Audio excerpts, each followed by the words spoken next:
We Yeah. talked a lot about Rams Seahawks. It's going to be a very interesting game, but this one is going to be almost more interesting, I would say. It's the Patriots at the Broncos.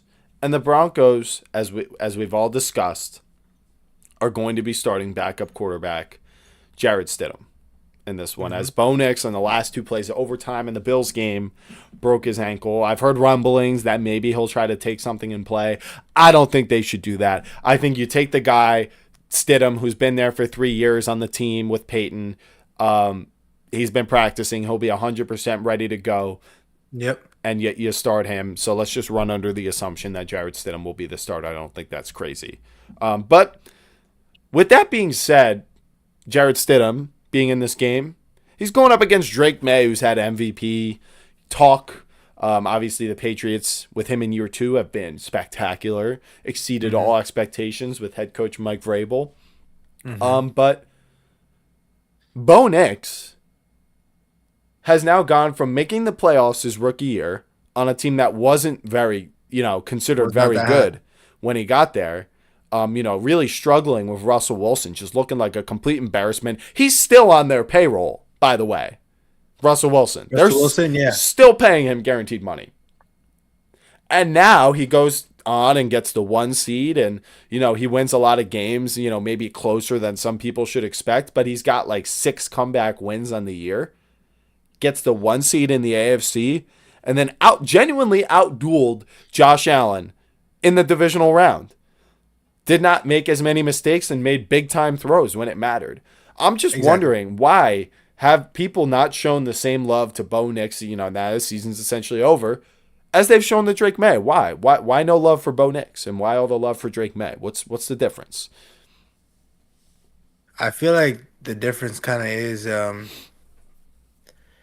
while I think Peyton came back to coaching, only coaching Drew Brees, only being able, like, to just carry the Saints for however long.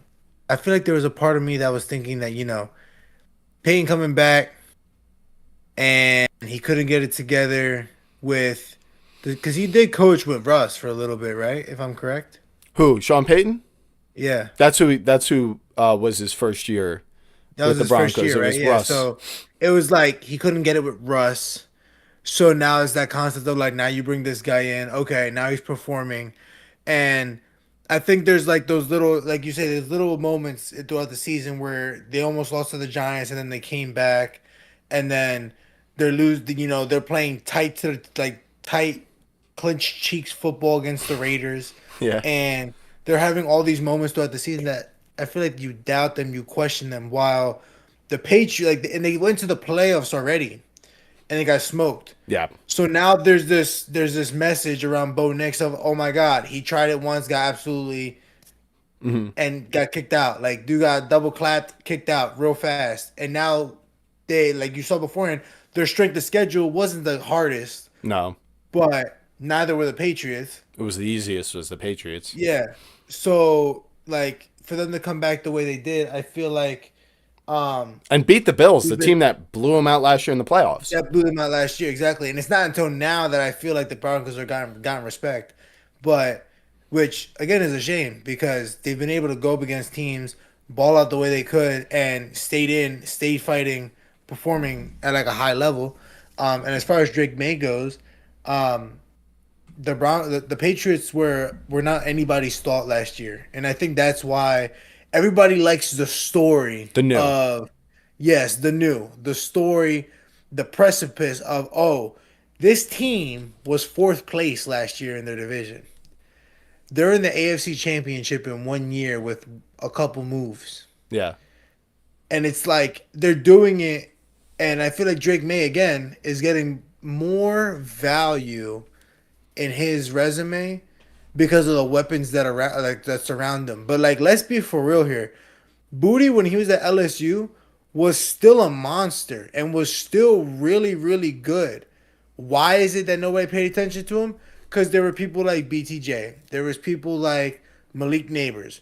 There was people like Jamar. There's Rome. people like Justin Yeah, Rome was not there. Rome Odunze, or not there, but in that class. I thought that's what you were saying. Yeah, no. I'm talking You're about saying like he was coming the out of number LSU. 3 at LSU. Yeah, he was the three at LSU.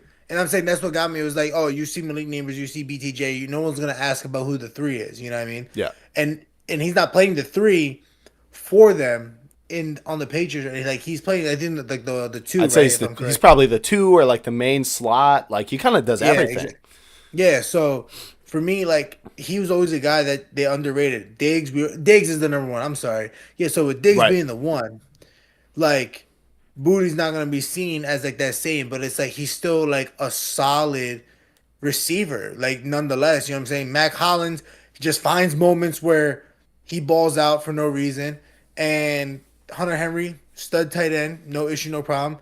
Henderson, Stevenson, they've ramped the O line. It's like, but I feel like because these names were not been told or have not been exposed, like the amount of names that the Broncos acquired through the offseason, Mm-hmm. everyone thinks like, oh my God, Drake May's doing it himself. It's like, no, these were all people for like those who really, really are enveloped by the game of football, knew who these people were beforehand, knew the potential, just needed the coach to bring it to fruition. Just Damn, needed, that was yeah, bars. just needed to see it happen, right? A lot of uncertainty whenever you spend 100 million, in free agency. You don't know if it's gonna work. Sometimes it backfires, but with Drake May, yeah, I think the cast of weapons is pretty similar. I'll give Bo Nix the O line, and I think the defenses honestly are pretty similar. Vrabel leading that Patriots unit I like, and with the Broncos, Vance I would Joseph. definitely say, as far as the Patriots defense, there is a lot of no names that nobody knows about compared to the Broncos for sure. Similar, yes, in terms of scheme, in terms of experience and everything, I agree with you. But in terms of overall talent, it's like, yeah, you can Yeah, I go give it to like the Broncos. yeah, you give it to the Broncos Yeah, overall. yeah. Like, I'll give it to them. The Patriots are so eerily similar to the Titans with Mike Vrabel, with the way that they felt in these playoff games so far, where they just really nasty, and really physical, and it's something that I think they probably have an edge on the Broncos with. But overall, when it comes to Maye and Bo Nix, I think overall the supporting cast is like, yeah, Bo Nix has the edge, so people are gonna take drawbacks away from that. Bo Nix is, doesn't seem to be as talented, raw prospect as Drake Maye. 6'5", rocket arm, big mobility. He's Josh Allen 2.0, right? Bo Nix, it's like, what is he? He looks like kind of like Jalen Hurts, maybe a little bit more lanky, maybe a slightly better passer. But does he have the ice in his veins, and show up in the playoff moments? Well, now he does. The Broncos won that game because Bo Nix played clean and showed up in big moments. That throw to Mims, the deep ball passing, the scrambles. He was fast, scrambling on third downs. So honestly, I think it's the new. I think you hit the nail on the head with that. I think it's the shock of it being, fourth to first.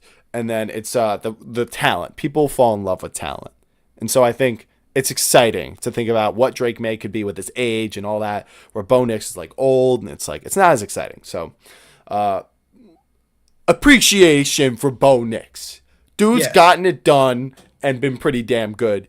1 seed and beating the Bills in the playoffs in a year where they were desperate, getting their head coach fired. Pretty impressive. So that's enough about Bo Nix, though, and Drake May. We've kind of talked about the Patriots roster. So with that being said, it's time to talk about Jarrett Stidham. Bo Nix is gone. Jarrett Stidham's going in there now. So we're going from Bo Nix, who's like 6'2", kind of like, 225, kind of sturdy, mobile, likes to throw it short and play it safe, but as we saw, can be aggressive. Jarrett Stidham, backup quarterback, but pretty big, tall guy, strong arm. He's been with Peyton for 3 years, so I'm sure his decision making is pretty fair, and I'd say he's one of the better backups in the league, and we see guys like Malik Willis play really, really well this year. I think there's actually a lot of really good backups. There's just not a lot of elite quarterbacks, you know what I mean? People think that if you're not elite, you're terrible. Well, if you're a backup and you're not bad, like, you might end up in a situation like this. So I'm just curious, when it comes to Jarrett Stidham, being the quarterback in this game for the Broncos, we saw, the conservative game plans that this Broncos team would have and lead teams on and then just eventually pull away.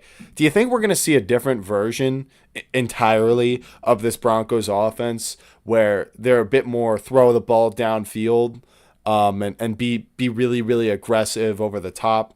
What do you think? I'm not gonna lie, I'm expecting right first half. I'm expecting Stidham to kind of do similar what Mac Jones did when he first came in, and it's a lot of those quick passes, things that, again, they had no film on Stidham besides from however many years ago. Right. And in this kind of offense, the last thing you want to give your defense is time to be able to kind of adjust and see what is really going on and what's the best way to do it. Like playing every drive like it's a 2-minute drill. Kind of let the defense try to figure you out while you're at your fastest. Let Stidham get comfortable out there as quick as possible.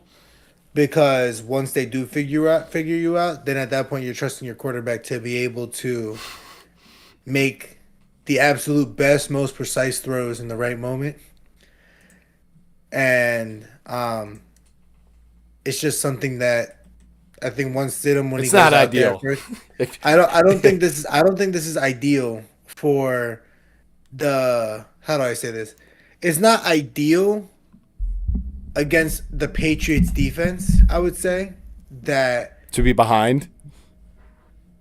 yeah, like to be behind against this Patriots defense personally. Like and that's kind of what I was gonna go to next was I don't think it's like best in the Broncos' favor to allow the Patriots to kind of like show their hand for it's like the Broncos need to get rolling off the rip, build that momentum. Because the one thing you do, like coming from me, right? Like seeing 2017, like when we played the Falcons, Right. Yeah. We started off hot, and guess what? We prayed that Julio Jones was not gonna moss Jalen Mills, and yeah, he got out of bounds. Yeah. You know what I'm saying? And why? It's like if we allowed the Falcons to start off super hot fire, we're not winning that game. Yeah. And, Wentz was out even before you guys This was got to out the before, playoffs. and Yeah. we were having a hard time. Right. And you guys were having a hard time. This is the AFC Championship he's walking into. Foles had a couple weeks to kind of get acclimated, and then you guys had the bye and all that kind of stuff. And, I think kind of going to what you said about, getting ahead in this one is huge for this Broncos team. And I think chewing the clock. Quick passes, like you said. Keep the ball away from Drake Maye and this Patriots offense and just let it marinate with them on the sideline that they're in a close game against a backup quarterback with the Super Bowl on the line. You got to get psychological with this Patriots team and just lull them to sleep with these drives. Keep it close. Don't screw it up. Don't screw it up. One error, it's over. It's over. This is one of those games where it's like one error, it's over. Yeah, and Bo Nix and, the running backs did not have a good game against Buffalo's run defense. No more than 21 yards from McLaughlin or Harvey, and they combined for 10 carries. But Bo Nix... Didn't Harvey fumble? I can't see it right here, but I think he did, but they recovered. But let me see, actually. That's one thing he's got to stop. Yeah, he's got to stop fumbling. It's the damn fumbles, bro. It was James Cook, too, though. But my point is, Bo Nix was their leading rusher, 12 for 29. Moving the chains on third down and stuff. So if their run defense, is bad and they couldn't really run the ball that well against them, maybe the Bills were allowing them to pass and saying we can't get gashed on the ground. Maybe, because they did have a great day through the air. I don't know that that's going to happen quite the same way if you're in second and long, third and long, because you can't run the ball and you got Stidham being the one who's got to make those third down throws. I really don't know, but there is another kind of element to it. The sense that I feel like he can kind of come into this game. He's going to care, don't get me wrong, but if I was Jarrett Stidham and I lost this game, I wouldn't be as hurt as if I was Nick Foles and I lost this game. Had a couple weeks, right? He's got excuses. Let's just say that. He's got excuses. He knows it. His team knows it. They're playing with house money right now, you know, because they're still here. And I think we're going to see a little effort. I think Sean Payton is a big trick gadget play guy. And I think to make explosive plays, every now and then, instead of having Jarrett Stidham, throw a deep dig or, a post or fade, we're going to see a gadget play. We're going to see a trick play. And that's something that I would be shocked if first play, like the first like red zone play, they try to do a trick play. Yeah, no, 100%. We have to get ahead. We have to use this now. Why wait? Screw it. We're with our backup quarterback. Let's go in. Maybe they run the Philly special. Just saying. Just saying it worked with another backup in a bigger game. So I think that's what we're going to see different with Jarrett Stidham. It would be a little more downfield potential throwing the ball, but overall the processing can't be as good, and they're going to probably rely on some trick plays. So we talked about the quarterback advantage basically the whole first 10, 15 minutes. But something I think is really, really interesting here is we talked about roster advantage too, probably goes to the Broncos. But who has the coaching advantage in this one? We got Sean Payton and Vance Joseph for the Broncos. That's a hell of a staff right there. Vance Joseph, former head coach DC. You'll love the former head coach DCs. And he's obviously done a hell of a job. But now you also got, for the Patriots, Mike Vrabel. That dude is a menace. And Josh McDaniels, a dude who's been in the playoffs a million times before and knows what it has to look like. Now, Sean Payton's won a Super Bowl too. So it's really, really hard to say. But who do you think, if you just had to give a split hair of a coaching advantage in this one, who do you think it goes to? Sean Payton. Sean Payton. Easy money. Like to me, the reason why I say it's like easy for me to make that decision. Vance Joseph. This dude has made Singleton look like a monster on defense. This dude has put all these players that have been tragically hurt on other teams, put them together, they've been menaces, right? And Sean Payton, offensive scheming, has made it work in New Orleans with like 17,000 different team like assignments, different roster, different people. Jameis, yeah. Like, what was it? Jameis to freaking Andy Dalton. Monster. Andy Dalton was a monster for a little bit. Like, he wasn't a monster, but he was okay. He was definitely better than he'd ever been. Then there was like wasn't there the funny meme about like how he got threw a pick six and then you see it was the Cardinals, yeah. I think it was a Thursday. It was a Thursday night game. They were wearing the wacky uniforms and stuff. And what I forgot to mention something with the Sean Payton gadget plays. The Super Bowl against the Colts, he ran an onside kick to open the second half. Oh yeah, this dude is gonna pull out everything. I would hate to be Mike Vrabel in this game, and I kind of agree with you. I love what Mike Vrabel brings, and I don't think he's ever had a quarterback as good as Drake Maye when he's been a head coach. It was Tannehill. I don't think he has the fucking factor like Peyton does.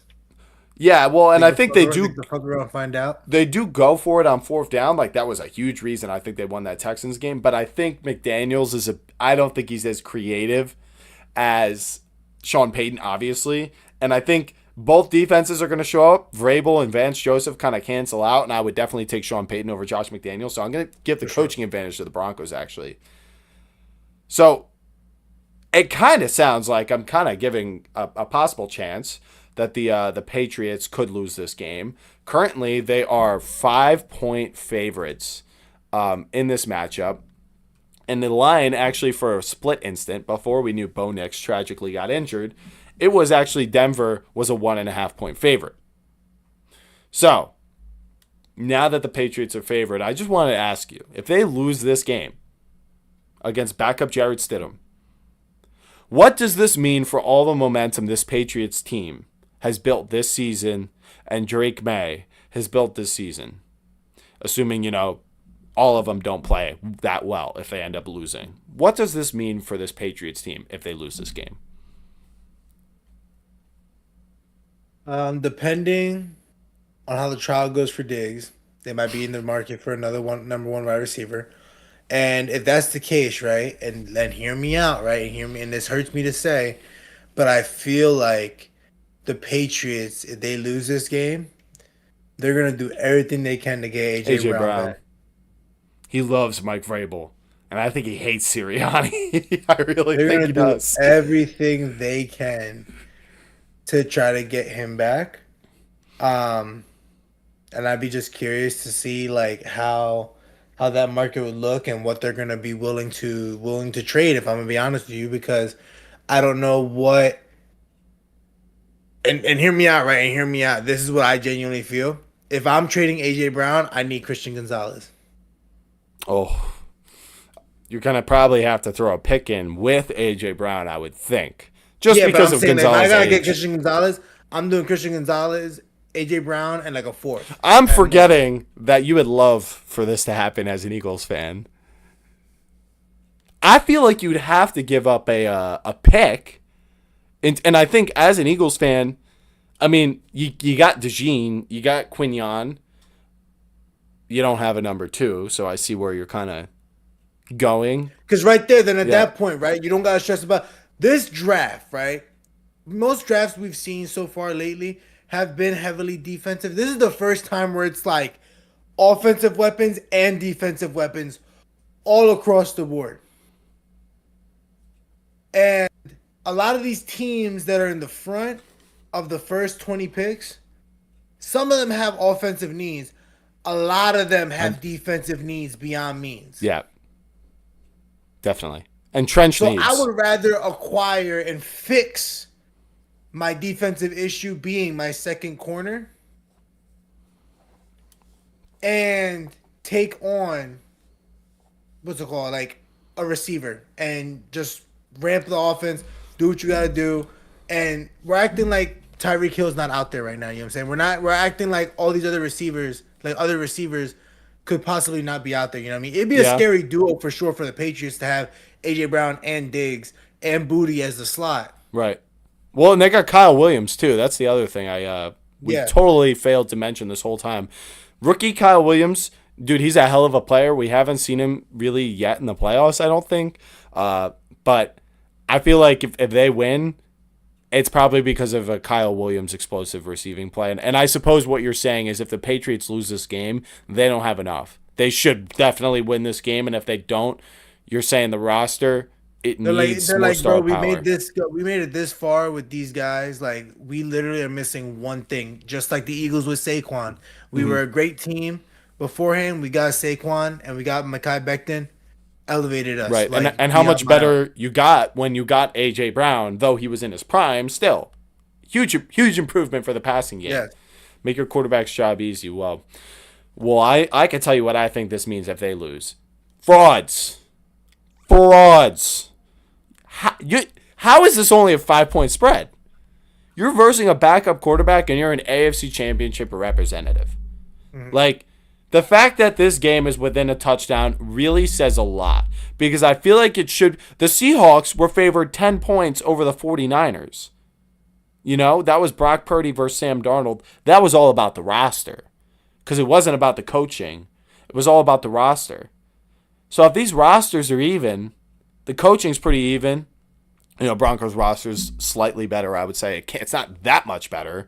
You know, the Patriots looked crazy good last week. I know Stroud was terrible, but they're dialed in. If they lose, why is there not a bigger favor for Drake Maye over Jarrett Stidham? You know, and I think it's because part of Vegas knows, yeah, the Broncos played an easy schedule. Well, the Patriots' schedule was considerably easier than the Broncos, who played like the third or fourth easiest. It was considerably easier than that. And to see them in these two playoff games where Maye has been fumbling, pretty poorly, if it wasn't for that fourth down catch to Booty, who knows what happens in that Texans game, it's like, I don't think they can get away with this for much longer. Drake Maye has 2 fumbles in this Broncos game. All it takes is for the Broncos to recover those fumbles for them to lose this game. Because the Texans did not recover those fumbles. I think if they did, it flips the game. At least back to being a neutral game. Because in a game where they had 5 turnovers, you win by 12 points. That's not a lot. That's not that convincing. That's not convincing at all. Although the Texans, they're a very great team, and I think this Patriots team is, they're objectively great. That doesn't mean that they have been objectively tested. So what does that lead to me? There's a lot of uncertainty about how great this team really is. And if they lose this game, they're going to land on the wrong side of that. So with all that being said, Dan, it's time. This is the second to last game that we will be picking this year. Mm-hmm. So make it count. Who do you think wins the AFC Championship?